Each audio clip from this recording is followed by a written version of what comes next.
Hello, dear friends. Welcome back to Hello Adhyapak. Today I have brought science paper for you people of class 7th. So without wasting time, let us try to solve this paper. So the first question is product of neutralization reaction are always neutralization reaction क्या होती है when acid react with base. तो acid और base हमेशा मिलकर बनाते हैं salt और salt के साथ होगा water. So C is the correct option. Second question, in plants food is transported through food. ध्यान रखना ये फूड के बारे में बात कर रहा है कि लीव्स से जो फूड बनेगा वो बाकी के पार्ट्स तक कैसे पहुंचेगा, तो that is the correct answer is phloem. Xylem क्या करता है? जाइलम जो रूट्स होती हैं आपकी, ठीक है, रूट से वाटर और मिनरल लेकर दूसरी जगहों तक पहुंचाता है, लेकिन फ्लोएम जो है वो खाना बनने के बाद उस खाने को बाकी सभी पार्ट्स तक पहुंचाता है. Third question is the transfer of pollen grains from anther to stigma of a flower is known as. Anther से जब stigma में pollen grains जाते हैं तो उसको क्या बोलते हैं? That is called as pollination. Fourth question is the basic unit of speed. The basic unit of speed is meter per second.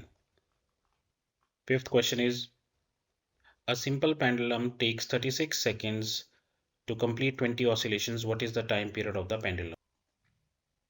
So time period will always be number of oscillations. कितनी oscillations हुई हैं यहाँ पे? Sorry,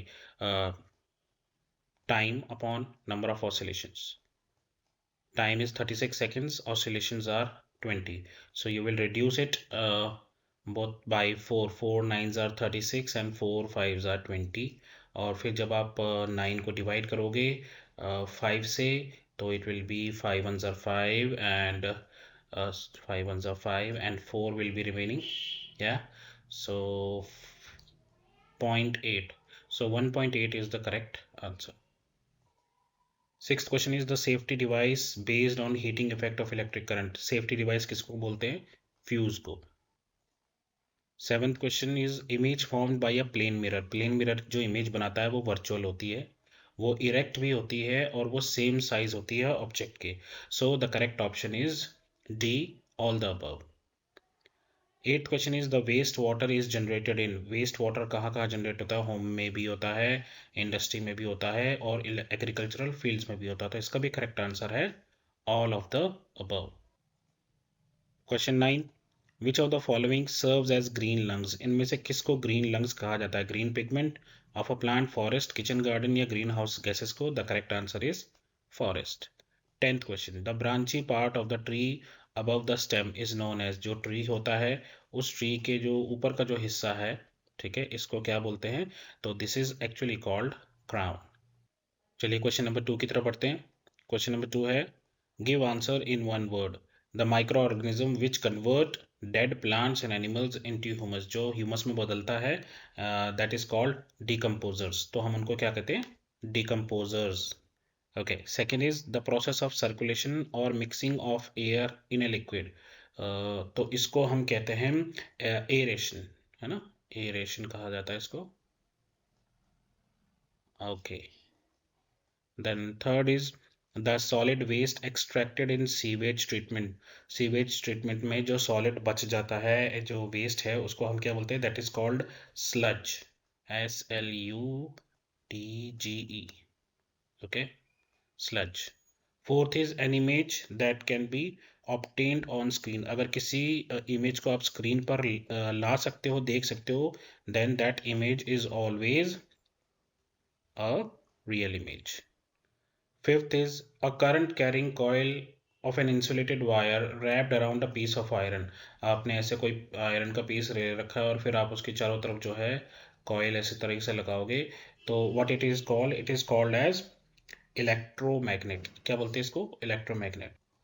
sixth is the basic unit of time. Basic unit of time का क्या होता है? Seconds, right? So the basic unit of time is second. Seventh is the only artery that carries carbon dioxide rich blood. वो कौन सी artery है जो carbon dioxide blood को ट्रांसपोर्ट करती है? ठीक है, तो उस आर्टरी का नाम है pulmonary artery. PULMONARY, pulmonary artery. Okay. Eighth question is the pigment present in blood that makes blood appear red. Blood में वो कौन सी चीज़ है जो इसको रेड कलर देती है? दैट इज एक्चुअली आपका हेमोग्लोबिन। ठीक है, हेमोग्लोबिन, जिसको हम शॉर्ट फॉर्म में HB भी लिखते हैं। Ninth question is the substance use to test whether the substance is acidic और बेसिक। जो हम ये तय करने के लिए कि कोई चीज़ एसिड है या बेस है, तो जिस सब्सटेंस का हम इस्तेमाल करते हैं इसका पता लगाने के लिए, उसको हम बोलते हैं indicators. Indicators. Okay, don't laugh on my handwriting please. हाँ। Tenth is another name for food pipe in human body. Human body में जो फूड पाइप है उसका दूसरा नाम क्या है? उसका दूसरा नाम है ईसोफेगस। अब इसकी स्पेलिंग है OESO, oesophagus. PHAGUS, oesophagus. Next question है सेक्शन बी में, question 3, state do two differences between acids and bases. Acid और बेस के बीच में कोई भी दो डिफरेंस बता दीजिए। तो एक तो डिफरेंस हो सकता है पीएच में, है ना। ये पीएच क्या होगा? जो भी एसिड होगा, एसिड का पीएच हमेशा 7.0 से कम होगा। ठीक है, ये कम होगा हमेशा। और बेस में क्या होगा? बेस में ये हमेशा 7.0 से बड़ा होगा। ठीक है, तो एसिड 7 से कम होगा और बेस जो है वो 7.0 से ज़्यादा होगा। दूसरा आप बता सकते हैं कि जो एसिड होते हैं उनका टेस्ट थोड़ा सावर होता है, और जो बेस होते हैं उनका बिटर होता है। तो एक का टेस्ट है सावर और दूसरे का टेस्ट है बिटर। ठीक है, ये बता सकते हो आप। इसके अलावा अगर आप दो ही बताने, अगर आप फिर भी और बताना चाहो तो आप लिटमस पेपर का बता सकते हो कि जो एसिड है वो आपके लिटमस पेपर को रेड कर देते हैं, और बेस जो है वो आपके लिटमस पेपर को ब्लू कर देते हैं। इसी के साथ और में एक सवाल है, explain why calamine solution is applied on the skin when an ant bite. अगर कोई चींटी हमको काट जाती है तो हम उसके ऊपर कैलामाइन सोल्यूशन क्यों लगाते हैं? तो उसका सिंपल सा कारण ये है कि जब एंट हमें काटती है तो जिस जगह वो काटती है वहाँ पर एसिड होता है। ठीक है, एसिड आ जाता है। तो उस एसिड को न्यूट्रलाइज करने के लिए हमें एक बेस चाहिए। ठीक है, क्योंकि एसिड और बेस रिएक्ट करके न्यूट्रलाइजेशन रिएक्शन करेंगे। तो कैलामाइन सॉल्यूशन जो है वो बेस होता है, बेसिक होता है वो नेचर में। और इस तरह से जब ये बेसिक और एसिडिक आपस में रिएक्ट करेंगे तो वहाँ पर न्यूट्रलाइजेशन रिएक्शन हो जाएगी। इसीलिए हम कैलामाइन सॉल्यूशन को लगाते हैं जब हमें कभी एंट बाइट करती है। उसके बाद फोर्थ क्वेश्चन है, where is the bile produced. Bile कहाँ प्रोड्यूस होता है? Which component of food does it help to digest. तो बाइल प्रोड्यूस होता है लीवर में। बाइल आपका प्रोड्यूस होगा लीवर में, और ये किस कंपोनेंट को डाइजेस्ट करने में हेल्प करता है? फैट्स को। ये फैट्स को डाइजेस्ट करता है। Okay, fifth question is complete the table. Name of the teeth, function of the teeth. तो हमें यहाँ पर नेम बताना है टीथ का। पहला फंक्शन क्या देखा दे रखा है? Cutting and biting. Cutting and biting के लिए कौन सा इस्तेमाल होता है? इन सीजर। इन सीजर्स कटिंग और बाइटिंग के लिए इस्तेमाल किए जाते हैं। ओके जी। उसके बाद है पियर्सिंग एंड टीयरिंग। टीयर करने के लिए, फाड़ने के लिए हम कैनाइंस का यूज़ करते हैं, कैनाइंस। और थर्ड वाला जो है वो है टीयरिंग एंड ग्राइंडिंग। टीयर और ग्राइंड दोनों करने के लिए हम प्री मोलर्स का इस्तेमाल करते हैं। ठीक है, प्री मोलर्स। और जो लास्ट वाला ऑप्शन है, आई एम श्योर अब वो आपको पता चल गया होगा। लास्ट वाला है कि चूइंग एंड ग्राइंडिंग, तो उसके लिए हम मोलर्स का इस्तेमाल करते हैं। सिक्स्थ क्वेश्चन देखिए, will the compass needle show deflection. क्या जो कंपस की नीडल है वो कोई डिफ्लेक्शन दिखाएगी? क्या वो हिलेगी डुलेगी? When the switch in the circuit is close. अभी तो स्विच यहाँ पर ऑन है, अगर हम इस स्विच को क्लोज कर दें तो क्या नीडल कोई डिफ्लेक्शन दिखाएगी? तो नीडल कोई डिफ्लेक्शन नहीं दिखाएगी, क्योंकि अगर आप ध्यान से देखोगे इस पूरे सर्किट में कहीं पर भी इलेक्ट्रिसिटी का सोर्स ही नहीं है। ठीक है, अगर इलेक्ट्रिसिटी का सोर्स ही नहीं है तो फिर ये डिफ्लेक्शन कैसे दिखाएगा? आगे बढ़ते हैं। Question number 7, match the column 1 with column 2। यहाँ पर आपको मिरर और लेंस दिए हुए हैं, और आपको सेकंड कॉलम में दिए गए हैं प्रॉपर्टीज। तो पहला है प्लेन मिरर। अब प्लेन मिरर इनमें से क्या करता है? Plane mirror is actually this, the image is erect और सेम साइज की होती है, ठीक है। उसके बाद हम बात करते हैं कन्वेक्स लेंस की। तो कन्वेक्स लेंस क्या करता है? कन्वेक्स लेंस की, सॉरी, कन्वेक्स मिरर है ये। कन्वेक्स मिरर की ये इमेज जो है वो वर्चुअल होगी, इरेक्ट होगी और स्मॉल होगी साइज में, ये कन्वेक्स मिरर होता है। सी भी है अपना कन्वेक्स लेंस। कन्वेक्स लेंस क्या करेगा? कन्वेक्स लेंस मैग्नीफाइंग ग्लास की तरह इस्तेमाल किया जाता है, ठीक है। ये बीच में से मोटा होता है और साइडों से पतला होता है। और पीछे बचा ये कनकेव मिरर। कनकेव मिरर जो है वो डेंटिस्ट यूज करते हैं इनलार्ज्ड इमेज को देखने के लिए। टीथ जो छोटे छोटे होते हैं उसको बड़ा करके देखने के लिए काम में आता है। इसी के साथ और में एक क्वेश्चन है, give one use each of the concave mirror और कॉन्वेक्स मिरर। कॉनकेव मिरर और कॉन्वेक्स मिरर का एक एक यूज बताना है। तो एक यूज तो कॉनकेव मिरर का हमने अभी ऊपर देखा है कि कॉनकेव मिरर जो है उसका इस्तेमाल कौन करते हैं? कॉनकेव मिरर का इस्तेमाल करते हैं डेंटिस्ट, ठीक है, इनलार्ज इमेज देखने के लिए। तो कॉनकेव में कॉन्वेक्स मिरर क्या हो गया? कॉन्वेक्स मिरर यूज होता है व्हीकल्स में जो पीछे जो गाड़ियाँ होती है उनके लिए, जो हम जैसे बाइक होती है, बाइक में इस तरीके से साइड में हमने वो लगाए होते हैं ना, तो ये रियर व्यू देखने के लिए जो मिरर लगता है ये कॉन्वेक्स मिरर होता है। Label the digestive system. Label करना है हमें डाइजेस्टिव सिस्टम। फर्स्ट वाला क्या है ये आपको क्लियर है कि ये जो चीज़ है ये लीवर है ना। आई एम श्योर आप सबको पता होगा ये लीवर है। दूसरा क्या है जी? ये स्टोमक है। फिर उसके बाद हम बात करते हैं तीसरी की। तीसरी ये वाला है तीसरा। तो ये लार्ज इंटेस्टाइन है। ये चौथा स्मॉल इंटेस्टाइन है, ठीक है। इसके बाद वो पांचवा, दिस इज योर रेक्टम और दिस इज योर एनस। ये रेक्टम है, ये एनस है, रेक्टम, ठीक है। और में क्वेश्चन है, draw diagram of female reproductive part of flower and label it's part. तो आपको क्या करना है? एक फ्लावर का फीमेल रिप्रोडक्टिव पार्ट बनाना है और उसके जो पार्ट्स हैं उनको लेबल भी करना है। अब मेरी ड्राइंग जो है वो बहुत ही ज़्यादा गंदी है, लेकिन अगर आपके पास एनसीईआरटी की बुक है तो एनसीईआरटी की बुक में अगर आप देखोगे पेज नंबर 137, पेज नंबर 137, तो 137 पेज के ऊपर ये डायग्राम बनी हुई है। नाइन्थ क्वेश्चन है, डिफाइन स्पीड। स्पीड को हम कैसे डिफाइन करेंगे कि किसी पर्टिकुलर टाइम में हमने कितना डिस्टेंस कवर कर लिया, ठीक है, उसको बोलते हैं स्पीड। तो अगर मैं आपको ये बोलूं कि speed is actually distance covered by an object in a unit time. Unit time में ऑब्जेक्ट जो है कितना डिस्टेंस कवर कर रही है। उसके बाद उन्होंने पूछा है कि फॉर्मूला बता दो स्पीड का। तो speed is equals to distance upon time, that's the formula. Third question है सी पार्ट जो है, distance between Rahul house and his nana's house is 300 kilometre. तो ये टोटल डिस्टेंस आ गया। अ कार टेक्स 5 आवर्स, तो ये टाइम आ गया। आपको निकालनी है स्पीड। तो इसका मतलब है कि डिस्टेंस हो गया 300 किलोमीटर और टाइम हो गया 5 आवर्स। तो आपकी स्पीड हो गई, कितनी हो गई आपकी स्पीड?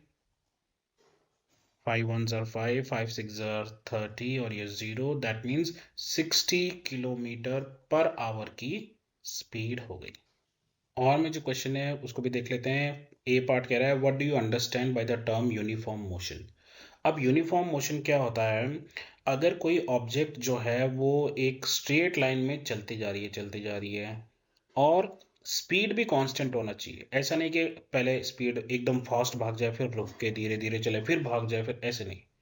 तो यूनिफॉर्म मोशन का मतलब ये हो गया कि स्पीड जो ऑब्जेक्ट है वो एक स्ट्रेट लाइन में चलती रहेगी और जो यूनिफॉर्म स्पीड है, स्पीड भी यूनिफॉर्म रहनी चाहिए, कांस्टेंट स्पीड के साथ रहना चाहिए।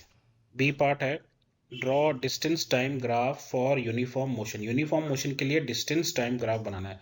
मैं थोड़ी देर के लिए इसको कंसिडर करता हूँ, ठीक है। आप इस लाइन को थोड़ी देर के लिए भूल जाइए, ये जो है इसको थोड़ी देर के लिए भूल जाइए। तो ये डिस्टेंस आ गया आपका, ठीक है। ये टाइम आ गया आपका और आपको बनाना है यूनिफॉर्म मोशन। तो यूनिफॉर्म मोशन कुछ इस तरह से चलेगा, ऐसे, मतलब उसमें टाइम भी बढ़ता जाएगा यूनिफॉर्मली और डिस्टेंस भी बढ़ता जाएगा। तो ये है आपका एक स्ट्रेट लाइन आएगी इस तरह से, ये है आपका distance time graph for uniform motion. अब अगर हम सी पार्ट की बात करें, what can you say about the motion of the vehicle after studying the following distance time graph. अब ये वाला डिस्टेंस टाइम ग्राफ आप देखिए, ये डिस्टेंस है, करेक्ट है, ये टाइम है। तो आपने एक बात नोटिस की कि टाइम तो बढ़ता जा रहा है ना, लेकिन डिस्टेंस जो है जितना यहाँ था उतना ही डिस्टेंस यहाँ पर है। चाहे टाइम कितना भी बीत गया हो, यहाँ से लेकर यहाँ तक टाइम बीत गया, लेकिन डिस्टेंस वहीं का वहीं है, डिस्टेंस नहीं बढ़ा।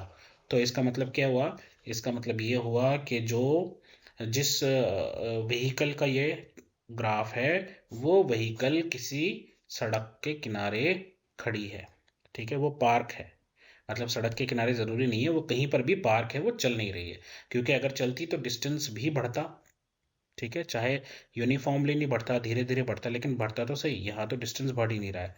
तो इस ये जो आप इसको फिर से देखिए यहाँ पे, तो आपको ये दिखाई देगा साफ साफ कि यहाँ डिस्टेंस नहीं बढ़ रहा, केवल टाइम बढ़ रहा है। तो इसका मतलब है कि गाड़ी मोशन में नहीं है, वो पार्क है कहीं। 10th question, A part. In the year 2016, the government of India has initiated a mission Swachh Bharat. What was the aim of the mission? क्या एम था उस मिशन का? उस मिशन का एम था कि जो सीवेज है वो अच्छे तरीके से डिस्पोज हो और हर किसी के पास टॉयलेट्स की सुविधा हो। तो इसको हम कैसे लिखेंगे? विल राइट के proper sewage disposal and providing toilets for everyone, this was the mission. B part है, give one use of dried sludge. जो वेस्ट मटेरियल बच जाता है और सूख जाता है, उसका क्या इस्तेमाल किया जा सकता है? उसको इस्तेमाल किया जा सकता है एज मैन्योर। आपको पता होना चाहिए मैन्योर क्या होता है। मैन्योर और फर्टिलाइजर्स में कई बार आता है कि what is the difference between manure and fertiliser. तो नेचुरल तरीके से जो चीज़ बनती है सॉइल को फर्टाइल बनाने के लिए, वो मैन्योर होता है, और जो मार्केट से हम खरीद कर लाते हैं वो फर्टिलाइजर्स होते हैं। Okay, let's move to 11th question. 11th question है, what do you understand by deforestation? Deforestation का मतलब होता है कि एक बड़े स्केल पे, लार्ज स्केल पर ट्रीज का कट डाउन, पेड़ों को काट लेना, ठीक है, किसके लिए? ऑब्वियसली ह्यूमन एक्टिविटीज के लिए, घर बनाने के लिए, फर्नीचर बनाने के लिए, या पेपर बनाने के लिए, दैट इज कॉल्ड डिफॉरेस्टेशन, ठीक है। ओके, बी है, write two ill effects of disappearing forest. अगर फॉरेस्ट गायब हो रहे हैं तो इससे क्या दो नुकसान हो सकते हैं? वैसे तो नुकसान बहुत सारे हैं, अगर आपको सिर्फ दो ही लिखने हैं तो पहला तो आप एनिमल्स के कॉन्टेक्स्ट में लिख दो कि जी एनिमल्स को जो है घर और शेल्टर नहीं मिलेगा, क्योंकि फॉरेस्ट जो है वो फूड भी देते हैं और शेल्टर भी देते हैं, ठीक है। दूसरा कारण क्या हो सकता है? दूसरा कारण हो सकता है कि जो मिट्टी होगी वो पानी को साथ बह जाएगी। आप लोगों को पता है कि जो पेड़ों की जो रूट्स होती है, ट्रीज की जो रूट्स होती है, वो सॉइल को पकड़ के रखती है, ठीक है। तो सॉइल इरोजन हो सकता है इससे, और फ्लड्स आने का खतरा भी बढ़ जाएगा। चलिए सेक्शन सी की तरफ बढ़ते हैं। क्वेश्चन 12 है, while learning to ride bicycle Boojho lost his balance and fell down. Cycle सीखते वक्त हर कोई एक ना एक बार जरूर गिरता है। हम भी गिरे थे, घुटने फूटे थे। He got bruised on his knees, उसके जो है घुटनों पे चोट लगी। And it started bleeding. His clothes also got red stains of blood, however bleeding stopped after some time. अब क्वेश्चन ये है कि what makes blood look red? वो क्या है जो ब्लड को रेड बनाता है? तो हमने उसके बारे में ऑलरेडी डिस्कस कर लिया कि हेमोग्लोबिन जो है वो ब्लड को रेड बनाता है। Which type of blood cells are responsible for clotting of blood? अब हमने देखा कि जो खून जो था, ब्लीडिंग जो थी, वो थोड़ी देर के बाद रुक गई थी। तो वो क्यों रुकती है? वो रुकती है क्लॉटिंग से। क्लॉटिंग का मतलब कि वहां पर जहाँ चोट लगती है वहां पर आपने देखा ना, ब्राउन कलर का एक वो स्किन से आ जाती है ऊपर, वो क्लॉटिंग है। तो वो क्लॉटिंग किससे होती है? वो क्लॉटिंग होती है प्लेटलेट से। किससे होती है? प्लेटलेट्स। ये कहाँ होते हैं? ये भी हमारे ब्लड के अंदर ही मौजूद होते हैं।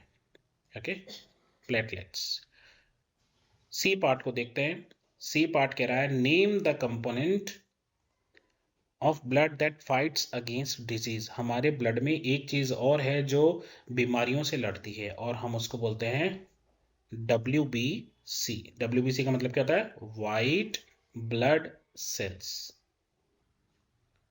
13th क्वेश्चन है, fill in the blanks with correct terms. The male and female gametes fuse together. Okay, fuse to form, male और फीमेल गैमेट्स जब फ्यूज होते हैं तो बनता है आपका जाइगोट, ठीक है। तो यहाँ पर आ जाएगा आपका zygote. During the process of, किस प्रोसेस में होता है, फर्टिलाइजेशन, तो यहाँ पर आप लिखोगे fertilisation, fertilisation, okay. This grows into an dash, तो फिर क्या बनता है, बनता है एक एम्ब्रियो। जाइगोट के बाद बनता है आपका embryo which is enclosed within the seed, जो सीड के अंदर मौजूद होता है। After fertilisation the ovules develop into, fertilisation के बाद जो है ओव्यूल्स जो है वो बन जाता है आपका सीड, क्या बन जाता है, seed. And the embryo develops into a dash, और ये जो सीड है ये चेंज हो जाता है आपका फ्रूट में, तो यहां पर आपका बन जाएगा fruit, okay. Fruits can be juicy like mango, और यहां पर आप किसी भी एक फ्रूट का नाम लिख दो जो कि जूसी हो, ठीक है। और ड्राई लाइक आलमंड्स, तो यहां पर आप कोई भी एक फ्रूट का नाम लिख देना जिसमें जूस होता है, और वो जूसी भी हो सकते हैं और ड्राई भी हो सकते हैं आलमंड्स की तरह। चलिए 14th क्वेश्चन की तरफ चलते हैं। In a garden it was observe that the leaves of the plant have buds on its margin, when the leaf fell on the moist soil each bud gave rise to a new plant, okay। तो name this plant, अब उस plant का नाम है Bryophyllum, क्या नाम है, Bryophyllum, okay. Identify the mode of reproduction, अब रिप्रोडक्शन किस तरह की है, असेक्सुअल है या सेक्सुअल है, तो इस केस में क्योंकि यहाँ पर दोनों सेक्स मौजूद नहीं है तो this is asexual reproduction. C part कहता है give one more example of this kind of reproduction. तो जैसा कि मैंने आपको कहा ये असेक्सुअल है, और असेक्सुअल में कई सारे एग्जांपल आप दे सकते हो, जैसे पोटैटो की होती है, ठीक है। पोटैटो की एक एग्जांपल है, पोटैटो ऐसे ही होता है। ये सब वेजिटेटिव प्रोपगेशन के थ्रू हो रहे हैं। गुआवा ट्री हो गया, जिंजर हो गया, या रोज, रोज हो गया। इसमें क्या है, आपको दूसरे सेक्स की जरूरत नहीं है, आप सिर्फ प्लांट का कोई एक पार्ट लेकर और उससे जो है दूसरा प्लांट क्रिएट कर रहे हैं, ठीक है। डी पार्ट में आपको डायग्राम बनानी है इस प्लांट की, तो आप वहां पर डायग्राम को क्रिएट कर देना। 15th क्वेश्चन है, वन डे पहेली was ironing her uniform when suddenly the light went off. She went out to find out the reason for power cut. On checking the main circuit, she found that safety device of the circuit was causing the trouble. जो safety device था वो problem create कर रहा था. She repaired it and completed her task. तो उसने उसको repair किया और जो वो काम कर रही थी उस काम को उसने पूरा किया। On which effect of electric current does the electric iron works? Electric iron किस प्रिंसिपल पे काम करती है, हीटिंग इफेक्ट पे, क्योंकि वो क्या होती है, गर्म होती है, गर्म होने के बाद ही वो जो है हम प्रेस करते हैं, ठीक है ना। तो ये किस इफेक्ट पे काम कर रही है, हीटिंग इफेक्ट पे। भी है name the safety device used in the circuit, तो हम उसको क्या बोलते हैं, शाबाश, उसको हम बोलते हैं fuse, okay. Give one more example of electric device that works on the same electric effect as electric iron। अब electric iron heating effect of current पे काम करती है, तो उसी की तरह हमें एक एग्जांपल और देना है, तो इसका आंसर है इलेक्ट्रिक स्टोव। करंट वाला इलेक्ट्रिक स्टोव्स होते हैं ना, हीटर जिसे हम कहते हैं, वो भी इसी प्रिंसिपल पे काम करते हैं, ठीक है। डी क्या है, is there any other effect of electric current, अगर है तो उसका नाम बताइए, क्या और कोई इफेक्ट है। एक तो हमने बोल दिया हीटिंग इफेक्ट है, एक और इफेक्ट होता है जिसको हम बोलते हैं magnetic effect of current. I am sure आप लोगों ने ये जरूर क्लास में पढ़ा होगा, magnetic effect of current. 16th question है, Rahul was going to school with his father in his new car. Suddenly he noticed that a vehicle from behind was blowing continuous horn and also had a siren. He turned back and noticed that the letters of the word on the vehicle were in reverse order as in the figure below. अभी मैं आपको figure दिखाता हूँ. He jumped to look into the rear view mirror and observed it to be an ambulance. His father gave way to it and move further. Okay, so this is the figure. As you can see now, the ambulance, you can see it on your screen. पहला सवाल, What kind of mirror did Rahul look into? वो कौन सा mirror था जिसके अंदर राहुल ने देखा था? That was plane mirror. Okay, next is Why were the letters of the ambulance in reverse order? तो वो रिवर्स ऑर्डर में क्यों थे? वो रिवर्स ऑर्डर में इसलिए थे क्योंकि जब आप प्लेन मिरर में देखोगे तो हर चीज जो है वो लेफ्ट का राइट में दिखता है, राइट का लेफ्ट में दिखता है, और प्लेन मिरर की जो इमेज बनती है वो लिटरली इन्वर्टेड होती है, इसलिए एम्बुलेंस को वो उल्टा करके लिखते हैं, ताकि जब आगे जो गाड़ी चल रही है अगर वो पीछे मुड़ के देखे तो उसको एम्बुलेंस सीधा दिखाई दे. Okay. C is write two characteristics of the image formed by this kind of mirror. तो इस मिरर यानी कि प्लेन मिरर से जो इमेज बनती है, एक तो वो इरेक्ट होती है और दूसरी वो वर्चुअल होती है, erect and virtual. Write any two letters of English alphabet that appear same in this kind of mirror. मतलब अगर हम उसको मिरर में देखें तो वो हमें रियलिटी जैसा ही, जैसे रियलिटी में दिखता है वैसा ही दिखे. तो ऐसे कई सारे लेटर्स हैं. जो भी लेटर्स वर्टिकली सिमेट्रिक होंगे वो आपको मिरर में एज इट इज दिखाई देंगे. जैसे फॉर एग्जांपल एच हो गया, ठीक है, आई हो गया, इसके अलावा ओ हो गया, या फिर वी हो गया, या फिर एक्स हो गया, है ना. इस तरह के जितने भी लेटर्स होंगे, यू हो गया, टी हो गया, ये सभी आप कोई भी दो लेटर्स इसमें से लिख सकते हो क्योंकि ये मिरर में भी वैसे ही दिखाई देंगे जैसा कि आपको रियल लाइफ में दिखाई देंगे. आज के लिए बस इतना ही दोस्तों. मेरी तरफ से आपको ढेरों शुभकामनाएं and all the best for your exams. That's all. Thank you and have a nice day and keep supporting